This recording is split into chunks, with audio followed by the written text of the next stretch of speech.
CashApp CoKeiaDreams is the greatest channel ever.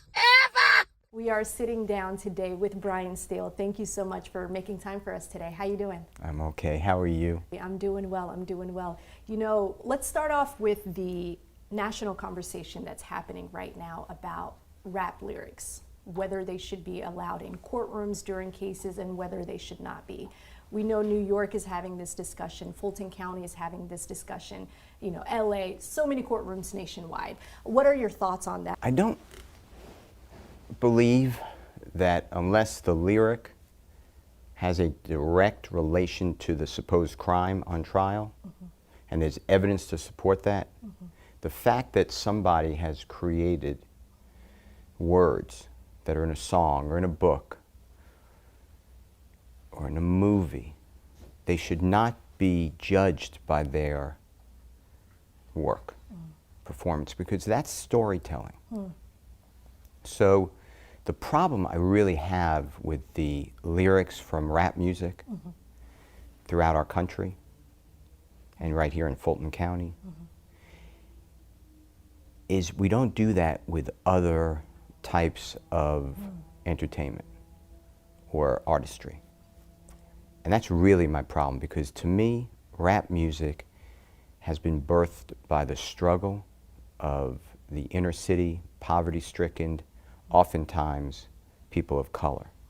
And why are we targeting that group rather than a writer who talks about a killing or drug dealing? Or how about the white songwriters? Why does rap music oftentimes feel like it's on trial as a genre? It seems like it's racist to me. Because otherwise, I have no idea.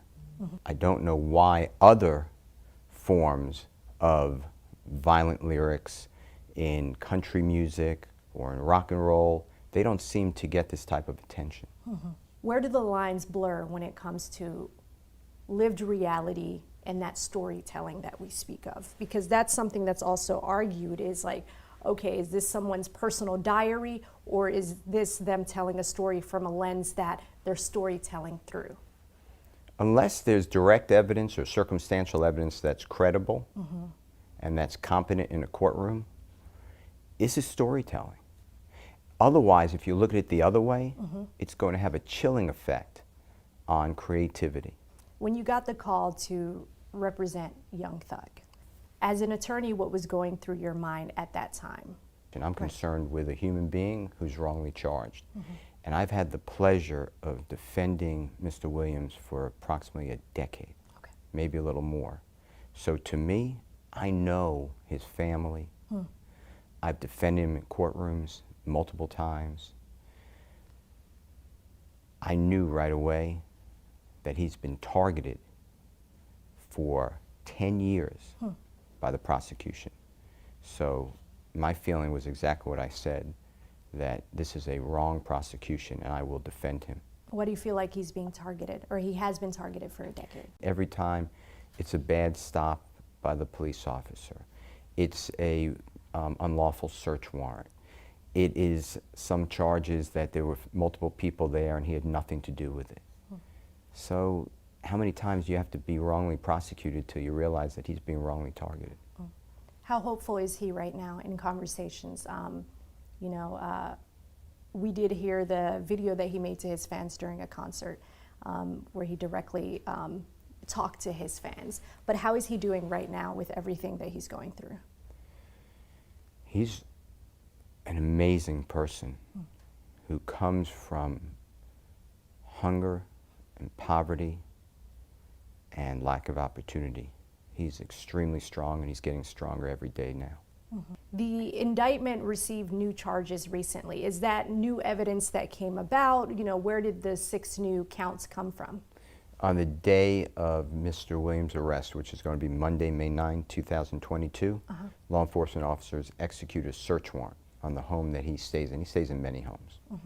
And in that home, allegedly, there was marijuana found, codeine found, and guns. One gun, a supposed machine gun. That's the allegations. There were several people. I don't remember the exact number, 8, 10, 12 people in the home at that time. There's multiple people in and out of the house. other than Mr. Williams. So what law enforcement officers did was they then charged Mr. Williams with these additional crimes. As you said, the indictment was already out, and now the prosecutors just added those charges to this indictment. And with the charges that are listed, which are, you know, very serious, you're saying your client is completely innocent. Mr. Williams is wrongly charged on every single count. I think that a person like Jeffrey Williams is a hero, not a criminal. And January 2023, all of that will be told. Can you give us examples of his community service and commitment to his community? He's done multiple concerts. He donates every single penny to the inner city.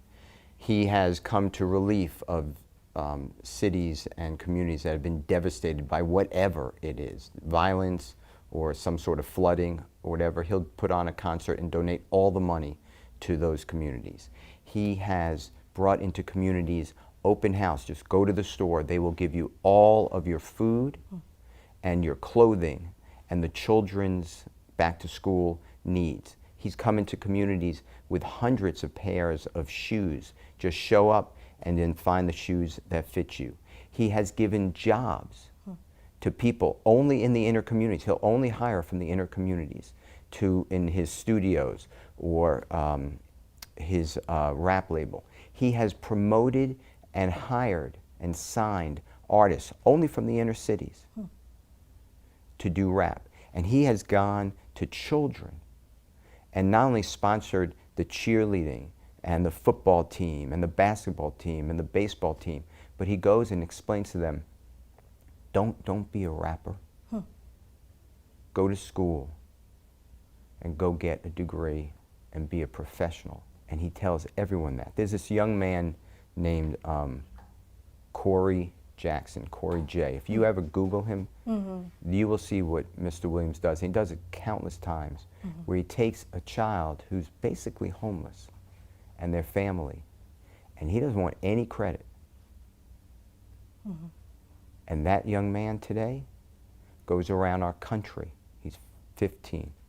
He goes around our country and he tells people, hustle doesn't mean sell drugs. Hustle means get up every day, put on clean clothing as best you can. Let's get an education. This is what you do with your money then. If you're ever lucky enough to get money, don't gamble it away, invest it. Tell us about how important it was to hear Corey J's personal experience with Young Thug in the courtroom, that heartfelt message that he shared. That's just Mr. Williams. I could bring countless people like that. This is just Mr. Williams. When you're dealing and you with, fought for Corey to be heard. I remember, you know, the judge was like, hey, is this a different kind of voice that we haven't heard yet? You were like, let the kid talk. Like, you know, if he can have an opportunity to be heard, let him get up on the stand and to be heard. How important was that to you? It's important because the court is hearing the prosecutors say that Mr. Williams is in charge of a criminal street gang, and by his word, people can die. That's basically what he's saying. And that's just not true. So I thought that everybody that we put up at that bond hearing is important for the court to know about and a jury to know about. Why is Mr. Williams so relatable to the youth in Atlanta? Because he is the hope. And he's trying to get others out of poverty. That's his mission in life. What are the negative connotations that comes with being a rapper that may not always reflect who the rapper is? For people like you who are informed, people in the rap industry, it's show business. It's an act. They are performers. So, and they're performing all the time, much like, I guess, professional wrestlers. We don't even know their real names. They're performing all the time. That's not the human being, though. That's not, you know, them with their family members or with their community members. That's what you're asking. So for people who say, there's a tweet, Young Thug, that says it all, those people are really misinformed, and I expect that they will change their opinion if they're interested in learning come January 2023. Because Jeffrey Williams is a father, He is a son. He is a genius. And he committed none of these crimes. When he in a courtroom is being called King Slime, that the allegations of YSL is connected to, according to prosecution, street gang activity, of crime, of felonies, of all these different things. Tell us about what the next few months really means to you. We spend every day working our case and putting it into a ability with witnesses to tell a truthful story. Mm-hmm. And the prosecution's theory will not hold up in court because the truth will come out. Do you feel like nationwide there should be a standard on lyrics in courtrooms, or should it be handled state by state? I think it should be handled case by case. And much like the Honorable United States Congressman Hank Johnson just presented a bill to Congress, and he gives a criteria on when a lyric can be used in a courtroom. And that's what it should be. It should be that it should never be used in a courtroom unless the prosecution can show that that lyric is a admission or confession.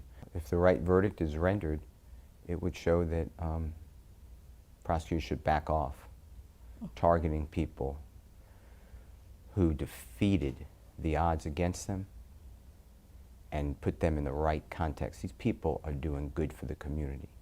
When you saw the petition for Protect Black Art, what came to your mind? It's sad that we even need a petition to protect black art. I can't believe that in 2022, this is where we are in our country. However, with that being said, it's a good thing. And people have to